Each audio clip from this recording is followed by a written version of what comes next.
ಸ್ಯಾಂಡಲ್ವುಡ್ಗೂ Tata, ಟಾಲಿವುಡ್ಗೂ Tata. Kannada cinema ಮೂಲಕ entry ಕೊಟ್ಟಂತಹ ನಟಿ ಮೊದಲು ಕನ್ನಡಕ್ಕೆ ಬಾಯ್ ಬಾಯ್ ಹೇಳಿದ್ರು. ಈಗ ಟಾಲಿವುಡ್ಗೂ ಕೂಡ ಬಾಯ್ ಬಾಯ್ ಹೇಳುವಂತಹ ಒಂದು ಸಮಯ ಬಂದಿರುವಂಥದ್ದು. ಹಾಗಾದರೆ ಯಾರು ಆ ನಟಿ? ಯಾರು ಆ ಚಂದುಳ್ಳಿ ಚೆಲುವೆ?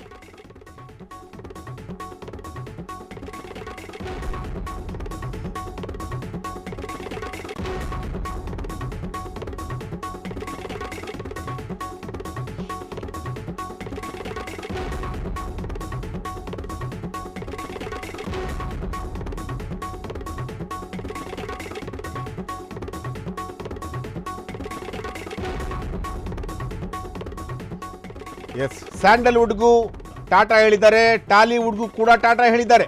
ಕನ್ನಡ ಸಿನಿಮಾ ಮೂಲಕ ಎಂಟ್ರಿ ಕೊಟ್ಟಂತಹ ನಟಿ ಮೊದಲು ಕನ್ನಡಕ್ಕೆ ಗುಡ್ ಬಾಯ್ ಹೇಳಿದ್ರು. ಈಗ ಟಾಲಿವುಡ್ಗೂ ಕೂಡ ಗುಡ್ ಬಾಯ್ ಹೇಳ್ತಿದ್ದಾರೆ. ಹಾಗಾದರೆ ಯಾರು ಆ ಚಂದುಳ್ಳಿ ನಟಿ? ಯಾರು ಆಕೆ? ಟಾಲಿವುಡ್ಗೂ ಕೂಡ ಬಾಯ್ ಬಾಯ್ ಹೇಳ್ತಿರುವಂತಹ ನಟಿ ಯಾರು? ಎಸ್, ಸ್ಯಾಂಡಲ್ವುಡ್ ಆಯಿತು, ಟಾಲಿವುಡ್ ಆಯಿತು. ನೆಕ್ಸ್ಟ್ ಏನು? What next? ಮುಂದೆ ಏನು?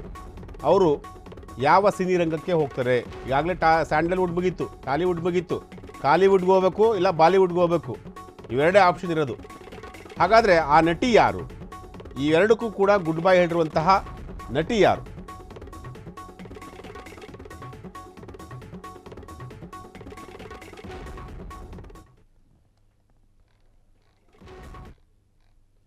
ಎಸ್, ಶ್ರೀಲೀಲಾ ಅವರ ಒಂದು ಇಮೇಜ್ ಈಗ ಬಂದಿರುವಂತಹದ್ದು. ಸದ್ಯಕ್ಕೆ ಶ್ರೀಲೀಲಾ ಸ್ಯಾಂಡಲ್ವುಡ್ಗೆ ಗುಡ್ ಬೈ ಹೇಳಿದ್ದಾರೆ. ಅಂದರೆ ಸ್ಯಾಂಡಲ್ವುಡ್ನಲ್ಲಿ ಇತ್ತೀಚೆಗೆ ಯಾವ ಸಿನಿಮಾಗಳಲ್ಲೂ ಕೂಡ ಆಕೆ ಕಾಣಿಸ್ಕೊಂಡಿಲ್ಲ.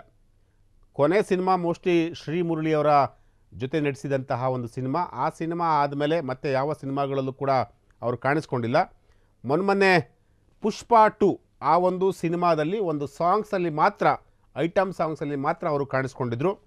ಆ ಸಾಂಗ್ಸ್ ಸೂಪರ್ ಡೂಪರ್ ಹಿಟ್ ಆಗಿತ್ತು. ಆ ಸಿನಿಮಾ ಕೂಡ ಸೂಪರ್ ಡೂಪರ್ ಹಿಟ್ ಆಗಿತ್ತು.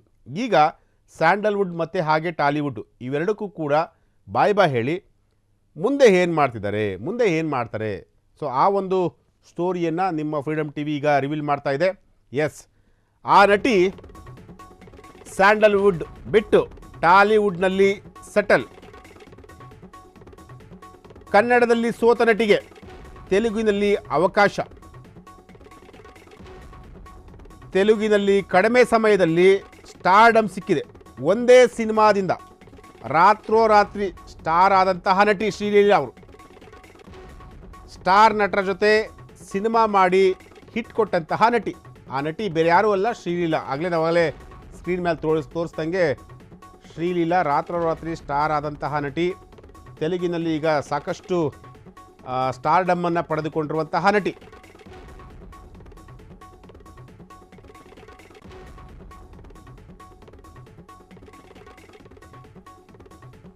ಸದ್ಯಕ್ಕೆ ಶ್ರೀಲೀಲಾ ಕನ್ನಡ ಮತ್ತು ತೆಲುಗು ಈ ಎರಡೂ ಇಂಡಸ್ಟ್ರಿಯಲ್ಲಿ ಸಾಕಷ್ಟು ಹೆಸರನ್ನು ಕೂಡ ಮಾಡಿರುವಂತಹ ನಟಿ. ಈ ಎರಡೂ ಇಂಡಸ್ಟ್ರಿಗೆ ಈಗ ಗುಡ್ ಬೈ ಹೇಳಿ ನೆಕ್ಸ್ಟು ಎಲ್ಲಿ ಹೋಗ್ತಾರೆ ಇವರು? ಆ ವಿಚಾರವನ್ನು ಕೂಡ ನಾವು ಹೇಳ್ತೀವಿ. ಸದ್ಯಕ್ಕೆ ಶ್ರೀಲೀಲಾ ಅಂತೂ ಸಿಕ್ಕಾಪಟ್ಟೆ ಬ್ಯುಸಿ ಇರುವಂತಹ ನಟಿ. ಕನ್ನಡಕ್ಕೆ ಕಿಸ್ ಸಿನಿಮಾ ಅಂತೇಳಿ ಒಂದು ಸಿನಿಮಾ ಬಂದಿತ್ತು. ಆ ಒಂದು ಸಿನಿಮಾ ಮೂಲಕ ಇವರು ಕನ್ನಡ ಇಂಡಸ್ಟ್ರಿಗೆ ಪಾದಾರ್ಪಣೆ ಮಾಡ್ತಾರೆ. ಅದಾದ ನಂತರ ಒಂದೆರಡು ಮೂರು ಸಿನಿಮಾಗಳಲ್ಲಿ, ಕನ್ನಡ ಸಿನಿಮಾಗಳಲ್ಲಿ ಮಾಡ್ತಾರೆ. ಸೊ ಅದಾದ ನಂತರ ನೆಕ್ಸ್ಟ್ ಟಾಲಿವುಡ್ಗೆ ಹೋಗ್ತಾರೆ. ಅಲ್ಲೂ ಕೂಡ ರವಿ ತೇಜ ಆಗಿರ್ಬೋದು, ಶ್ರೀಮುರಳಿ ಆಗಿರ್ಬೋದು, ಸಾಕಷ್ಟು ದೊಡ್ಡ ದೊಡ್ಡ ಕಲಾವಿದರ ಜೊತೆ ನಟಿಯಾಗಿ ಇವರು ಆ್ಯಕ್ಟ್ ಮಾಡಿದರು. ಮಹೇಶ್ ಬಾಬು ಅವ್ರ ಜೊತೆನೂ ಕೂಡ ಈ ಶ್ರೀಲೀಲಾ ಅವರು ಆ್ಯಕ್ಟ್ ಮಾಡಿದರು. ಒಂದು ಅರ್ಥದಲ್ಲಿ ಹೇಳಬೇಕಾದ್ರೆ ಕಂಪ್ಲೀಟಾಗಿ ಶ್ರೀಲೀಲಾ ಅವರು ಟಾಲಿವುಡ್ಡಲ್ಲಿ ಸೆಟ್ಲಾಗಿರುವಂತಹ ನಟಿ. ಈಗ ಟಾಲಿವುಡ್ಡನ್ನು ಕೂಡ ಬಿಟ್ಟು ಟಾಲಿವುಡ್ಗೂ ಕೂಡ ಗುಡ್ ಬೈ ಹೇಳ್ತಿದ್ದಾರಂತೆ. ಹಾಗಾದರೆ ಮುಂದೆ ಎಲ್ಲಿ ಹೋಗ್ತಾರೆ, ಏನು ಮಾಡ್ತಾರೆ? ಇವರ ಒಂದು ನೆಕ್ಸ್ಟು ಅಪ್ಕಮಿಂಗ್ ಸಿನಿಮಾಗಳು ಯಾವ್ಯಾವು? ಜೊತೆಗೆ ಇವರು ಯಾವ ಇಂಡಸ್ಟ್ರಿಯಲ್ಲಿ ಏನಂದರೆ ಈಗ ಎಸ್, ಮತ್ತೊಂದು ಅಪ್ಡೇಟ್ ಬರ್ತಾ ಇದೆ. ಶ್ರೀಲೀಲಾ ಕಿಸ್ ಮೂವಿ ಮೂಲಕ ಕನ್ನಡಕ್ಕೆ ಎಂಟ್ರಿ ಕೊಟ್ಟಿದ್ದಂತಹ ಪ್ರತಿಭಾನ್ವಿತ ನಟಿ. ತೆಲುಗಿನಲ್ಲಿ ಬೆಳೆದು ಈಗ ಅಲ್ಲಿಯೂ ಕೂಡ ಗುಡ್ ಬೈ ಹೇಳಲಿಕ್ಕೆ ರೆಡಿಯಾಗಿದ್ದಾರೆ. ಎಸ್, ಶ್ರೀಲೀಲಾ ತಮಿಳಿಗೆ ಜಂಪ್ ಆಗ್ತಾ ಇದ್ದಾರೆ. ತಮಿಳು ನಂತರ ಬಾಲಿವುಡ್ಗೂ ಕೂಡ ಹಾರುವಂಥ ಒಂದು ಯೋಚನೆಯನ್ನು ಶ್ರೀಲೀಲಾ ಮಾಡ್ಕೊಂಡಿರುವಂಥದ್ದು. ಬಾಲಿವುಡ್ನಲ್ಲಿ ಸೈಫ್ ಪುತ್ರನ ಜೊತೆ ಈಗಾಗಲೇ ಕಾಣಿಸ್ಕೊಂಡಿದ್ದಾರೆ. ಇಬ್ರಾಹಿಂ ಅಲಿ ಖಾನ್ ಜೊತೆ ಬಾಲಿವುಡ್ಗೆ ಈಗ ಶ್ರೀಲೀಲಾ ಅವರು ಪಾದಾರ್ಪಣೆ ಮಾಡ್ತಿರುವಂಥದ್ದು. ಮೊನ್ನೆ ಅಷ್ಟೇ ಒಂದಷ್ಟು ಶ್ರೀಲೀಲಾ ಮತ್ತು ಸೈಫ್ ಅಲಿ ಖಾನ್ ಅವರ ಪುತ್ರ ಇಬ್ರಾಹಿಂ ಅಲಿ ಖಾನ್ ಅವರ ಜೊತೆ ಓಡಾಡ್ತಿರುವಂತಹ ಒಂದಷ್ಟು ದೃಶ್ಯಾವಳಿಗಳು ಈಗ ಸೋಷಿಯಲ್ ಮೀಡಿಯಾದಲ್ಲಿ ಓಡಾಡ್ತಿರೋದು. ಸದ್ಯಕ್ಕೀಗ ಸ್ಯಾಂಡಲ್ವುಡ್ ಮತ್ತು ಟಾಲಿವುಡ್ ಎರಡನ್ನೂ ಬಿಟ್ಟು ತಮಿಳು ಚಿತ್ರರಂಗಕ್ಕೆ ಅವರು ಹೋಗ್ತಿರುವಂಥದ್ದು. ಈಗಾಗಲೇ ಏನು ರಶ್ಮಿಕಾ ಮಂದಣ್ಣ ತೆಲುಗು, ತಮಿಳು, ಹಿಂದಿ ಎಲ್ಲ ಭಾಷೆಗಳಲ್ಲೂ ಕೂಡ ಎಲ್ಲ ಇಂಡಸ್ಟ್ರಿಯಲ್ಲೂ ಕೂಡ ಆಕೆ ತನ್ನದೇ ಆದಂತಹ ಒಂದು ಛಾಪನ್ನು ಮೂಡಿಸಿರುವಂತಹ ನಟಿ. ಅದೇ ರೀತಿಯಲ್ಲಿ ಅದೇ ಮಾದರಿಯಲ್ಲಿ ಶ್ರೀಲೀಲಾ ಕೂಡ ಈಗ ತೆಲುಗು ಆಯಿತು, ಕನ್ನಡ ಆಯಿತು, ನೆಕ್ಸ್ಟು ತಮಿಳ್ ಇಂಡಸ್ಟ್ರಿಗೆ ಹೋಗಲಿಕ್ಕೆ, ಅದಾದ ನಂತರ ಬಾಲಿವುಡ್ಗೂ ಕೂಡ ಹಾರುವಂಥ ಒಂದು ಪ್ಲ್ಯಾನನ್ನು ಈಗ ಶ್ರೀಲೀಲಾ ಕೂಡ ಮಾಡ್ಕೊಂಡಿರುವಂಥದ್ದು.